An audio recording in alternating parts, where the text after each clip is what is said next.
Assalamualaikum warahmatullahi wabarakatuh. Salam sehat rekan-rekan semua. Alhamdulillah di pertemuan ketiga ya di materi tentang audit sistem informasi kita masih selalu dalam keadaan sehat walafiat.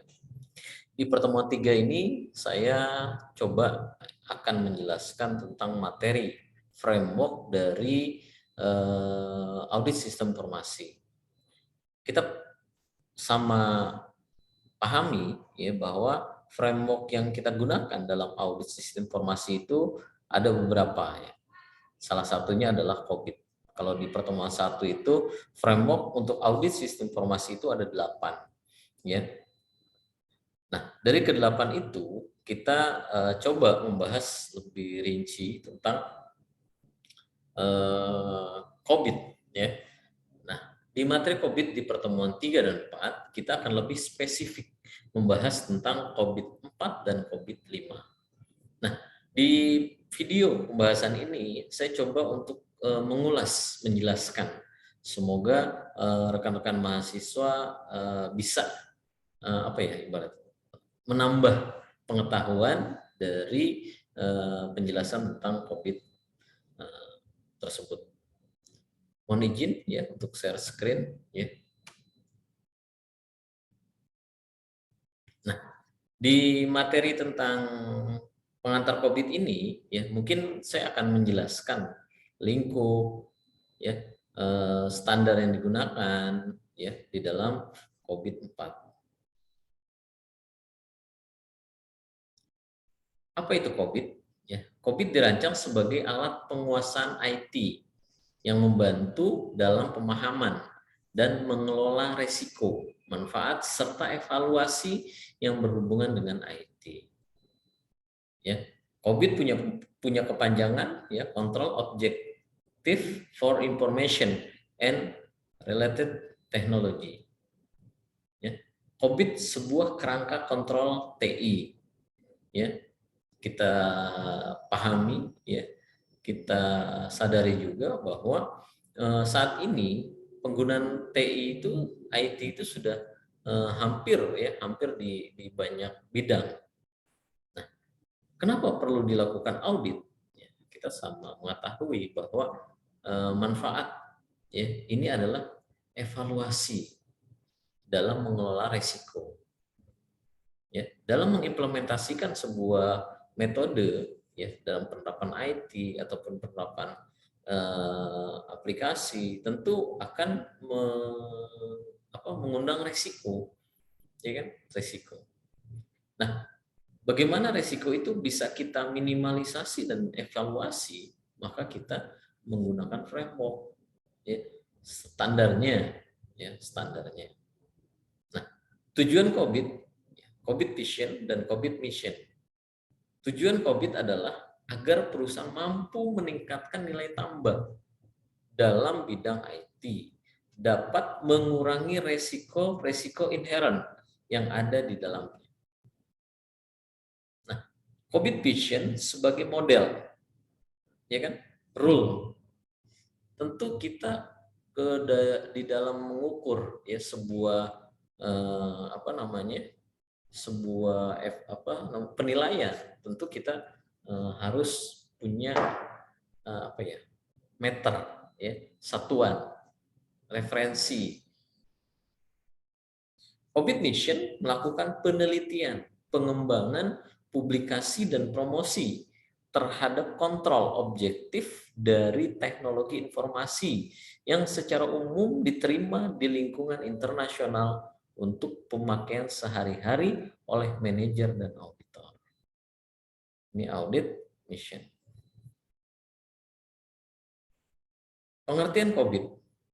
COVID adalah untuk penyedia manajemen dan pemilik proses bisnis dengan model tata kelola teknologi informasi yang membantu dan dalam memberikan nilai dari TI dan memahami serta mengelola risiko terhadap pengelolaan IT. COVID adalah kerangka kontrol yang paling tepat untuk membantu organisasi memastikan keselarasan antara pengguna teknologi informasi dan tujuan bisnis. Ya, kalau kita menggunakan teknologi, tentu kita punya tujuan, ya kan? Seperti kita lihat di kampus kita. Dalam penerapan TI, ya kan, kampus kita ini luar biasa, ya kan? Dari sistem informasi akademik, dari e-learning, dari sistem informasi pendaftaran, sampai IKTM, ya, dan lain sebagainya. Ya, di mana tentunya penerapan IT itu memerlukan kontrol. Ya, kontrol dari siapa? Selain dari end user, tentu ada orang luar, ya, orang luar dari sistem yang melihat, ya kan? Dia punya standar, dia punya kompetensi. Nah, kompetensi itu kita digunakan untuk menilai, melakukan kontrol. Ya. Untuk apa? Agar tujuan bisnis dari organisasi itu bisa tercapai.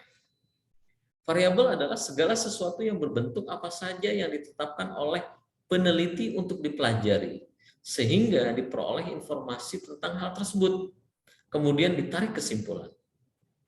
Variabel independen sering disebut sebagai stimulus, prediktor, antecedent, ya, dalam bahasa Indonesia disebut dengan variabel bebas. Variabel bebas adalah variabel yang mempengaruhi dan atau yang menjadi sebab perubahan timbulnya variabel dependen. Kalau kita bikin program, itu kan kita memerlukan variabel, ya nggak? Nama. Nah, variabel itu nanti yang kita gunakan untuk reference, ya kan? Referensi. Pada saat kita menentukan nilai, ya, variabel A nilainya 10. Variabel B nilainya berapa.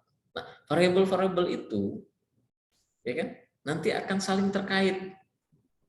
Ya.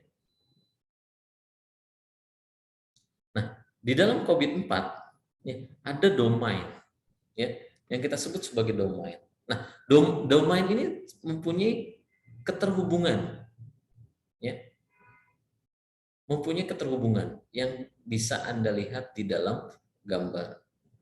Plan and organize, ya, terhubung dengan delivered and support, ya, terhubung juga dengan monitor and evaluate, ya, accurate and implement, ya. Nah, dari keterhubungan ini akan apa ya? Akan saling berpengaruh, ya, akan saling berpengaruh. Kenapa? Karena nanti masing-masing domain itu punya nilai, ya, punya nilai, di mana nilai itu akan saling berpengaruh terhadap hasil.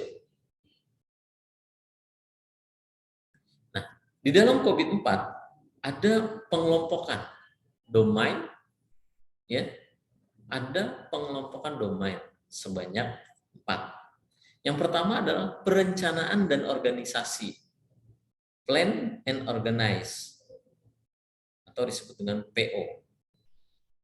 Ya. Domain ini mencakup strategi, taktik, ya, cara, dan perhatian pada identifikasi cara teknologi.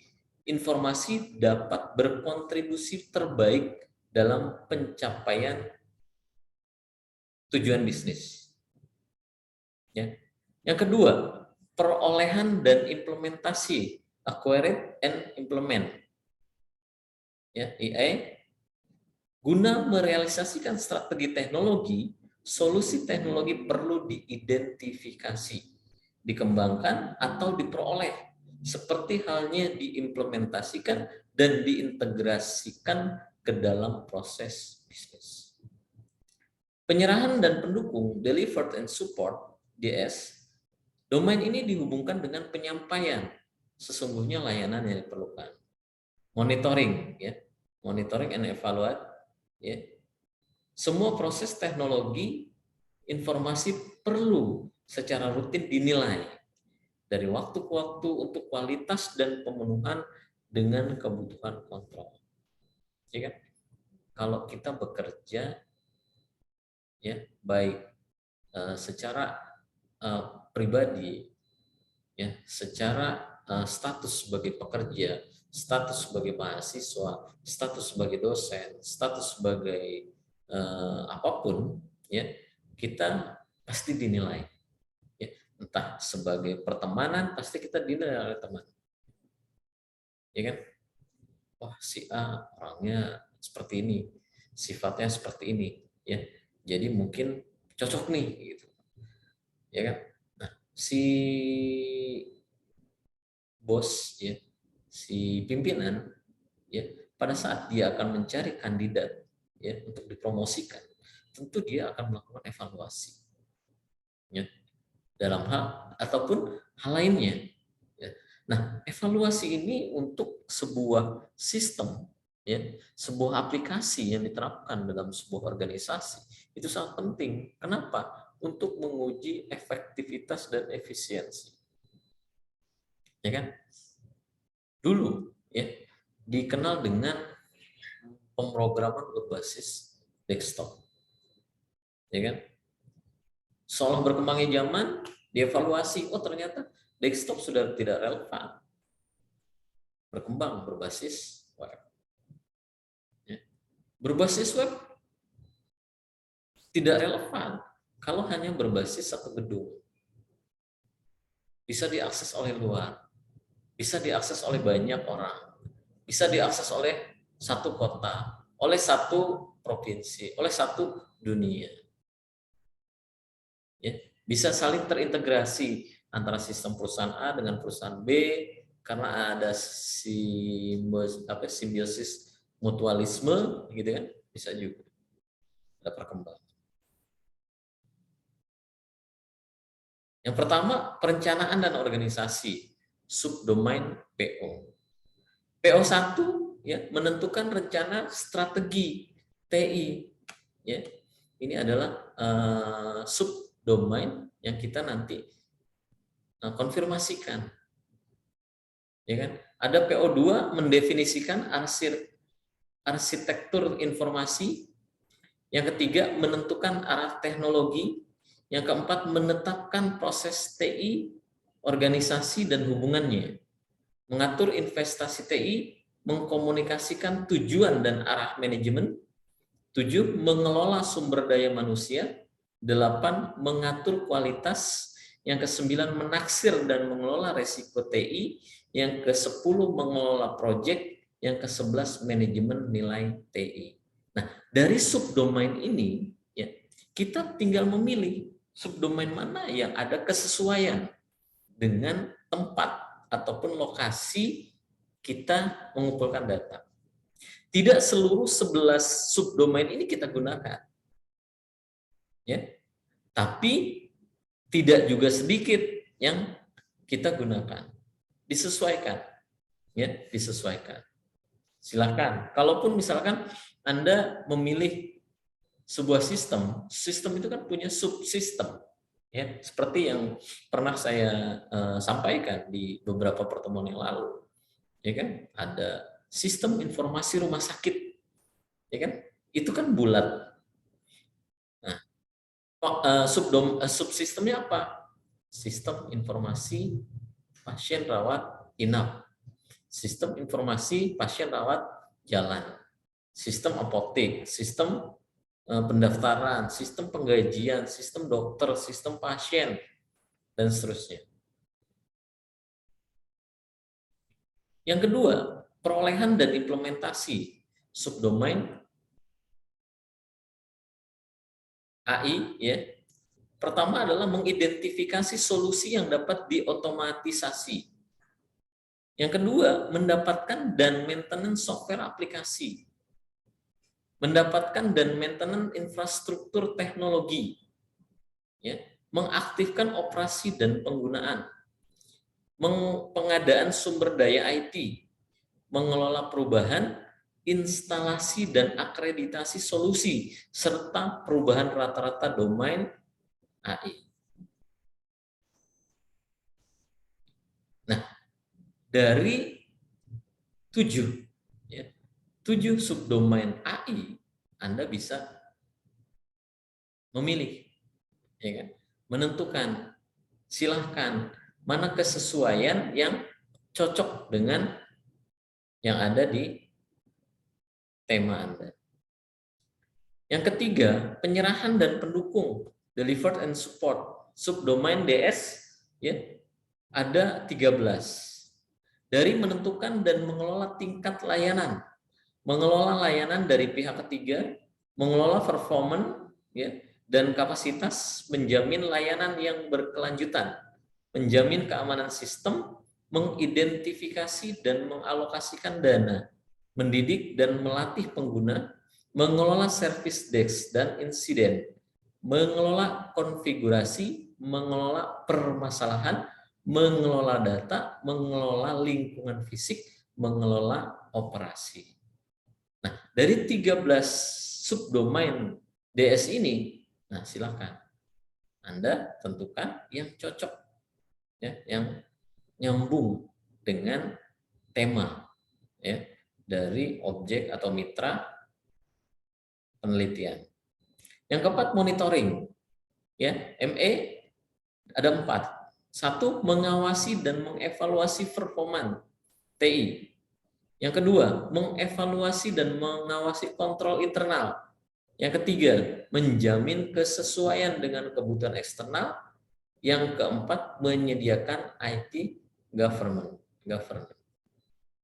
Ya.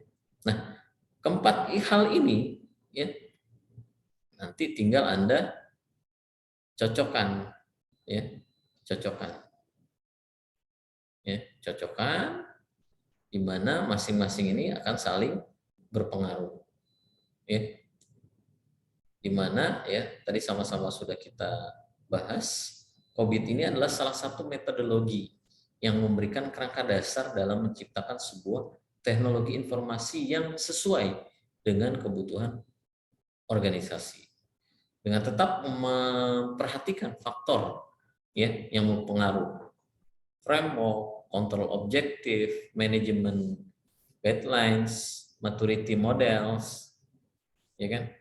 Nah, nanti tinggal saling keterhubungan. COVID juga mempunyai ukuran lain, ya, ada 4 maturity models, ya, yaitu untuk memetakan status maturity proses-proses TI dengan skala 0 sampai 5. Ya. Skalanya itu 0 sampai 5. Kurang, sangat kurang, sedang, baik, sangat baik. Critical Success Factor CSF mendefinisikan hal-hal dan kegiatan penting yang dapat digunakan manajemen untuk dapat mengontrol proses-proses TI di organisasinya, arahan implementasi bagi manajemen agar dapat melakukan kontrol di atas proses TI. Ya. Key Goal Indicator, ya, mendefinisikan ukuran-ukuran yang akan memberi gambaran kepada manajemen apakah proses-proses TI yang Anda telah memenuhi kebutuhan proses bisnis yang ada. Yang keempat, KPI, ya, Key Performance Indicator, mendefinisikan ukuran-ukuran untuk menentukan kinerja proses-proses TI dilakukan untuk mewujudkan tujuan yang telah ditentukan. Ya. KPI ini biasanya berupa indikator kapabilitas, pelaksanaan, dan kemampuan sumber daya TI. Nah, ini keempat ukuran yang memang sering, ya, digunakan, ya, kalau kita menggunakan standar COVID, ya, dalam melakukan audit. Nah, ini mungkin model kematangan, ya, yang level maturity tadi, ya. Kalau 0 sampai 0,5 itu tidak ada, ya. 0,5 sampai 1,5, ya, inisial. 1,5 sampai 2,5, ya, repeatable, ya, pengulangan proses berdasarkan intuisi, ya.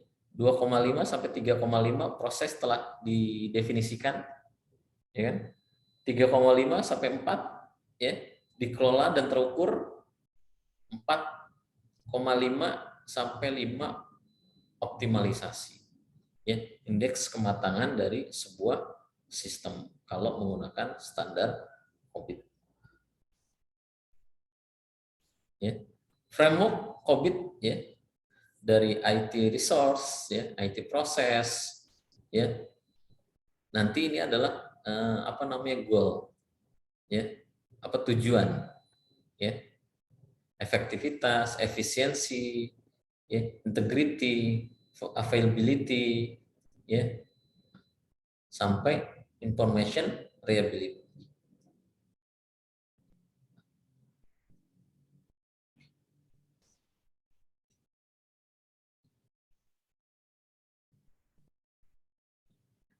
ya.